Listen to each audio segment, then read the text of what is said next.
Are you scratching your head about what your babies and little ones should be eating for their first semi-solid foods? Well, today, on our Oh Baby episode, we'll be learning more about this in and out of the kitchen with Nneka Ugboy, baby food entrepreneur and creator of MASH Baby Foods. Using locally sourced and economically friendly produce, colorful and creative solutions for feeding babies is as easy as pie. And I'm excited to find out more. Nneka Ugboy, welcome to Food Journey. Thank you so much for having me. I'm very excited about this episode, Oh Baby, because we're talking about babies' first solid foods. And your business, MASH Baby Foods, really speaks to getting the best nutritional value for your babies from early on. Tell me how you were inspired to start doing this type of a business. So my inspiration came from when I had my own child, and it came from my own struggle basically. I was looking for, wholesome, sort of that homemade baby food that was, salt-free, sugar-free, free from added preservatives, and basically hasn't been sitting on a shelf longer than my child had been alive. And so, at the age of 6 months, you're looking for options, and it's very limited. I actually couldn't even find anything. So I had to do it myself. Working full-time in Lagos, that's a different, because you enter traffic after work. By the time you get home, it's so late. So it was really stressful. But still, I love cooking. I love creating healthy combinations. So that's something that came natural to me. So while doing it for my son, I had a lot of friends who had babies around that age too, who had kind of started solids as well, but couldn't really find options to buy as well. And so I just kind of turned into the caterer for their babies, where I'm making food for my son on the weekends, and everyone's calling me, hey, could you chip in a little bit of extra for my own kid? And that's kind of how the business was born. That's very interesting, Nneka. And today I want to sort of help parents who are new parents especially, who are looking for nutritional directions for their young ones. And then the second question I want to ask you is, when do you think that all begins? Babies' nutrition. When do we start taking control over what our babies are going to have from first foods forward? Does it start in the womb? It does. It does start in the womb. I know a lot of people focus on, when the child is here and, what do I need to feed this child? But it actually starts when the child is still in the mother's womb. Whatever the mom's eating at that time really affects the child's health going forward. So it starts there. And of course, once the child is born, the 6 months exclusive phase as well, breastfeeding exclusively, is also very important for health. And then once your child turns 6 months, then exploring a healthy variety of options when it comes to food for your child. That also helps to build a lifetime of healthy choices in the future for that child. That's very interesting what you're saying, because I remember the 3 times that I've been pregnant, the only person I was thinking about when it came to food was myself. Like, what did I have a craving for? Yeah. And we'd always say, oh, that the baby wants it. But basically, I wanted it.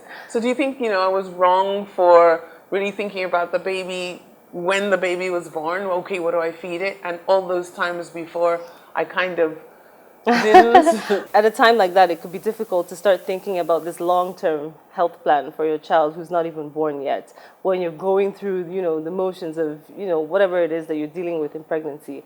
So it's completely natural to think about yourself first. What I'd like to say is, at first, if you're aware of the choices that you're making, then it helps you to kind of make better choices when you can. It's just all about doing the best that you can when you can do it. So not necessarily about 100%.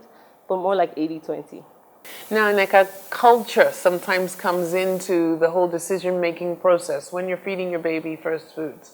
For instance, I know that when I had my children, either my mother-in-law or my mother would be present. And their sort of old school way of thinking is different from my way of thinking. So while I was giving the baby what I felt was nutritional and good for the baby, Grandma was slipping the baby some amala and we do, on the side. And I'd sort of panic and think, what do I do? But at the same time, I couldn't go to my mother-in-law or mom and say, look, don't give them this, because it's their little thing. Yes. How afraid should we be as new parents when we see those types of little things slipping in? Well, I don't think you should worry too much. I mean, those things are going to happen. Your mom is going to be there. Your mother-in-law is going to be there. Everybody's doing it out of love and out of excitement as well. So, of course, being grandmas, they feel they know better than you, who's a new mom. So that is going to happen.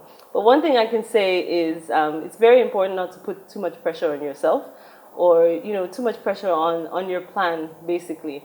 No one can love your child more than you can.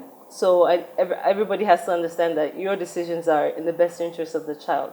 The best thing you can do is get educated yourself on what is healthy for your baby. It's the internet age. On the internet, you can find a lot of useful information on the World Health Organization's page on feeding young children, and that is very brief and concise that everyone can understand. Yes, there will be moments that grandmas will be grandmas and they want to give their grandchild a treat or whatever. Those one-off situations wouldn't really harm your baby. Just chuck it in the bin of, it's a variety of foods. Exactly. So in the long run, it's not detrimental to your child's health. Don't be too strict, Don't get too excited when that happens. Yes, yeah. Definitely. Okay. So now moving further forward, we're talking about health. Now you're having control over what your baby's eating from an early age, and you continue in that way, in a healthy way. How does that affect behavior, and how does that affect mental health? The foods that you give your children from early on? It's really very important because whatever you start your child with kind of helps them build a relationship with food going forward. So you're not always going to be there for your child to make choices. At the early stage, it's our responsibility to teach them how to make those choices. And by teaching them, it's not really dictating to them what's healthy and what's not. You kind of have to live by example as well. So this is a journey that would involve even the parents, and if there are older kids in the home, it involves everybody. Let's move towards toddlers now, and the age where they start being more vocal, and they can say, and they have more choice. They say, Mom, I don't like this. I don't want to eat it. How much do you think that we need to involve children in the decision-making process when it comes to what I'm going to eat? It's natural for a child not to like a certain thing. Even us adults, there's certain foods that we don't enjoy eating as well. That's completely natural. But with children, sometimes they may not just like the way that it's being presented. So maybe you boiled it rather than grilling it, or it might be the presentation. It might just be the texture that it's served, maybe whole as opposed to grated. So, you can play with different things like that so that the child has options to try that certain food that you're trying to introduce to them. And they find a way of loving it at the end of the day. Another important part of that process is to educate your child on the benefits of food to their bodies. Children they're like sponges. They just absorb everything that you tell them, right? So just educate them on the importance of the nutrients that food has to offer, how it's going to help them to grow and be strong and, to succeed in life. I was a teacher for over 20 years, and I happened to teach kids from sort of the age 6 to 7 to up to the age 18. And I found that with the little kids especially, a lot of them presented behavioral difficulties. Very often teachers tend to think, oh, that's just the way the child is. The child is stubborn, or the child is lazy when you see a child sleeping. Seldom do people equate those behaviors to what the child ate. So what do you think the important things are to make sure children have when they're going to school in the morning, say 6 or 7 years old? Very important. Kids need a balanced diet. So they need foods that will supply them with enough energy to get through the day. Enough nutrients, so your vitamins, you give them your vegetables, your fruits, and just kind of like a wholesome meal. What you don't want to do, or what you want to try to avoid, is too much sugar. And by sugar, I mean like the refined sugar, so your fruit juices or your cookies, and just overdosing on things like that. Because what happens is a child naturally is a ball of energy. So they're going to be bouncing off walls And you don't regardless. need to give them extra You energy don't for need the to give them classroom. anything. So Exactly. when you add those artificial sugars to their diet, what happens is a rush and then a crash. So you have a child who's either on this side where they can't focus in class because they're just all over the place, or who's on the decline, just wants to sleep. You hear a child telling you, I'm so tired. And you know, it shouldn't be that way. They naturally have a lot of energy. So just kind of watch the diet, especially when it comes to sugar, and see what you can reduce in terms of that child's diet. Now, you mentioned sugar, and I know sugar is like the enemy, especially when it comes to developing later on in life some of the major diseases that people suffer from. Besides sugar, sugar being the biggest, and by sugar again I mean the refined sugars here. So kids need natural sugars as part of their diet. Things that occur in fruits. Like fruits and carbohydrates have things Exactly. that turn to sugars as well. So that's fine. It's just the refined ones that we're talking about. So your fruit juices and cookies and things like that. But in addition to sugar, salt is also a problem as well. I also understand that for children under 1 year old, that salt is very, very dangerous for them. Very dangerous, and which is why I say that salt is actually a big issue that people are unaware of. Kids under 1 shouldn't be having any salt in their diet, any added sodium in their diets.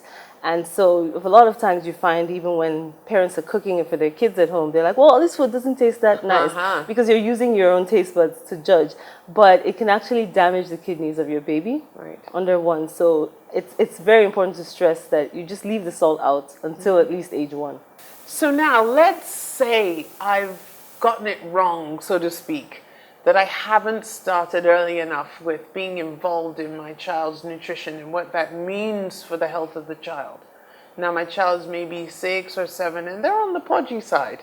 They're getting fat, really. So how do I turn it all around? How do I begin controlling the future of that child, so the child just doesn't become obese?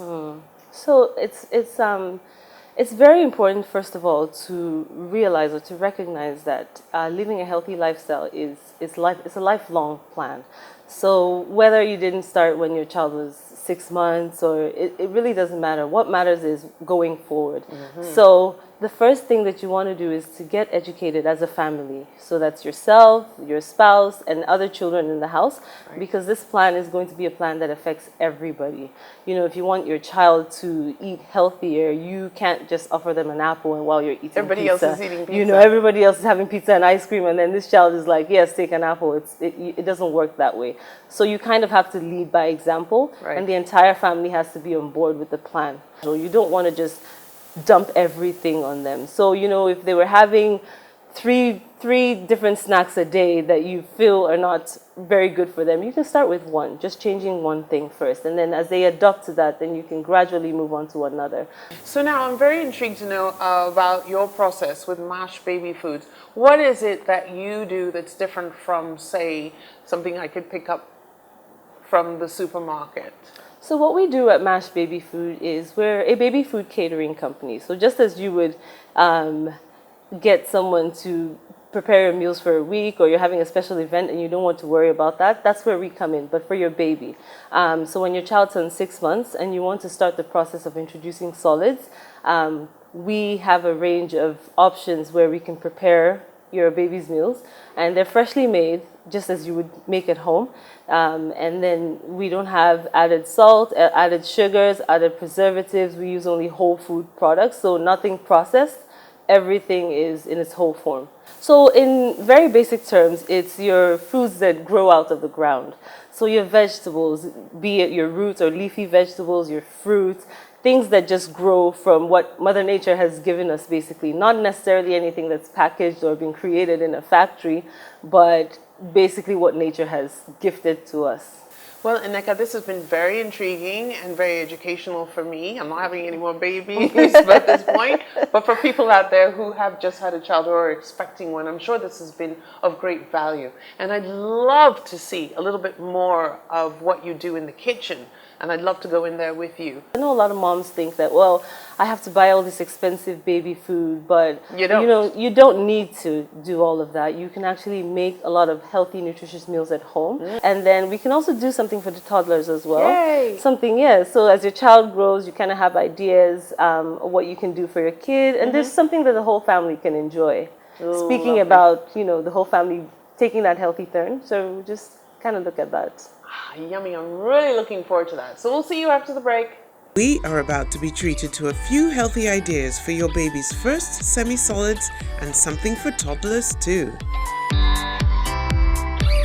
Okay, everybody, we're in the kitchen now with Nneka, and she's going to show us a couple of really exciting things that you can do with our own local fresh products for your babies and toddlers. I see you've got a huge array of beautiful stuff Yes, all locally available too. And what we're going to do in the kitchen here is I'll take you through stages. So as I mentioned, we'll do a simple starting meal for a 6-month-old baby, and we'll do something for the toddlers, and then something for the rest of the family. Oh, fantastic. Okay. So our first thing is for your 6-month-old who's just starting to explore solids. Now you want to start gradually, so we're going to do a simple potato and pea puree here. So I have some potatoes here. I also have some green peas, which I'm going to chop up, and we will steam that and then move on to the puree part. This is a sweet potato. Yes, sweet potato. So you're choosing sweet potato obviously because it's got a little bit of a nice Yes, flavor yes, to it. yes. But you can also use Irish potatoes if you choose. I like to be a little bit economical, so this is cheaper than the Irish potatoes. So that would be my go-to in my personal life, but you can do whatever you want to do. What about the peas? Are these peas from a tin or you can use whatever is easy for you. I like to use fresh or frozen. That is my preference. Because of the added salt. The added salt and things like that with the cans. The sweet potato has been peeled and steamed with the peas, and now they're ready for the next stage. Okay, so now I can see we've got our fully steamed sweet potato and the peas. What's the next thing? So what we want to do is now move this into the blender. Right. And we're going to go ahead and puree that. What are you going to be mashing this with or blending this with? Are you using just plain water, or can a mother use her breast milk? Well, today I'm going to be using water, and I've actually boiled some drinking water, so it should be clean water to begin with. The reason I boil it is because I prefer to blend with warm liquids. I find that it blends better that way. But you can use your drinking water at room temperature, that's also fine. This is just my preference. You can also use some breast milk or your baby's formula. If your baby's on formula, you can also use that. The only thing is, if you're serving right away, then it's best to use those because they add some more nutrients to the food as well. But if you're going to store in a freezer for like weeks later, it's better to just use water. Right. And then you can still add some milk to it just before you serve. Okay. Shall we do that? Yes.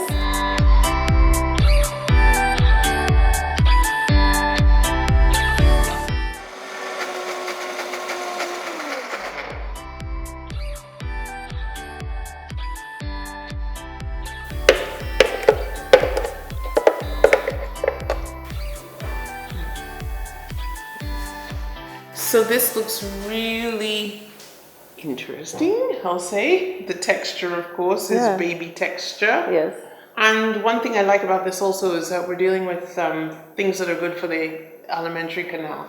Things that will kind of keep baby regular. Yes, yes. Yeah. Would Sweet you potatoes say is big for that. It's big for that. Very easy to digest, and it's great for the babies. Would you say that this is a portion size for a 6-month-old? Yes, so generally this is a portion size for a 6-month-old who has started eating. The first few times that you try something or that a mom tries something for their babies, you just want to start with like 2 tablespoons.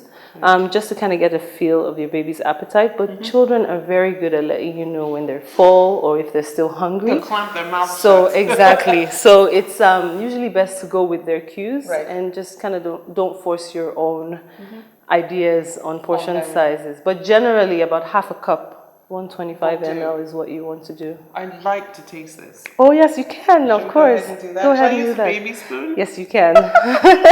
This big mouth and this baby spoon, okay? Baby food, cheers. Yes, cheers. So that would be a sweet potato and pea puree, and a 6-month-old would gobble that down. A 6-month-old would gobble that down. I don't know about me as an adult gobbling this down. Yes. But I can see where this sort of very plain and natural taste would appeal. Yes. Delicious, actually. So what we want to do is to get them excited about natural flavors first. That's why you skip, besides salt being, dangerous for the kidneys and all of that, but you skip all of that so that they can appreciate the food first. And the real taste And of the real food. taste, yes. Fantastic. So mummies, off you go. Make something nice and fresh and delicious. For And your easy. babies. And easy. And economical. Exactly. The next recipe was going to be something for the older babies, the toddler squad. The ingredients have a little bit more punch, a flavor base of dry spices, and warm flavors. Green pepper is sliced and chopped into little pieces. The pumpkin with its hard exterior is first cut, peeled, de-seeded, and steamed with garlic and turmeric, and finally blended and set aside. The chicken pieces are bite-sized, just right for the little mouth, and have been steamed with our dry spices. Now, one by one, the other ingredients are added.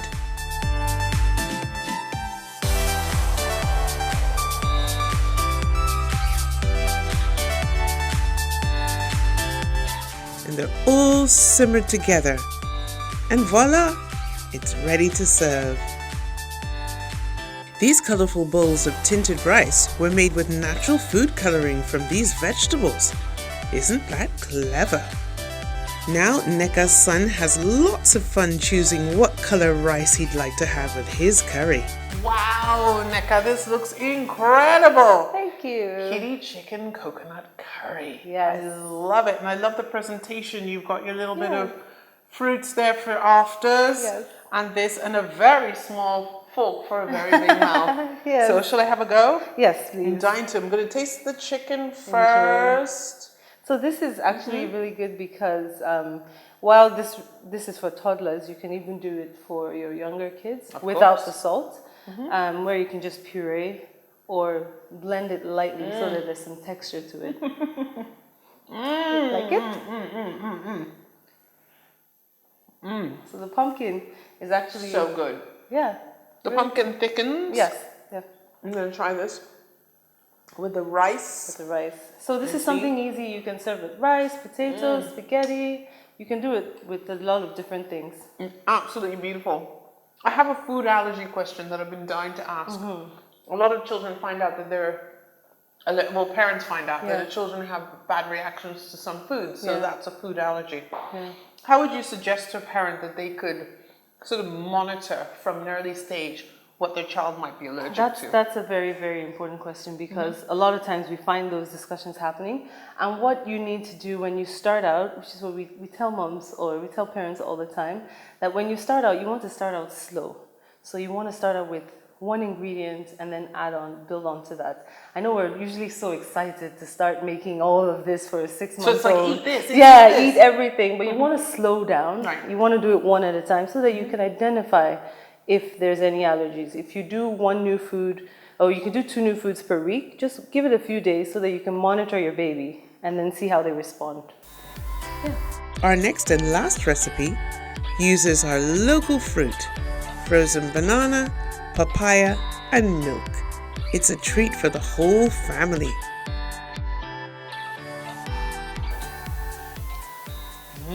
This looks delicious. We're going to try this? Yes. Cheers. Cheers. So it's creamy. Creamy. It's nice. It's rich.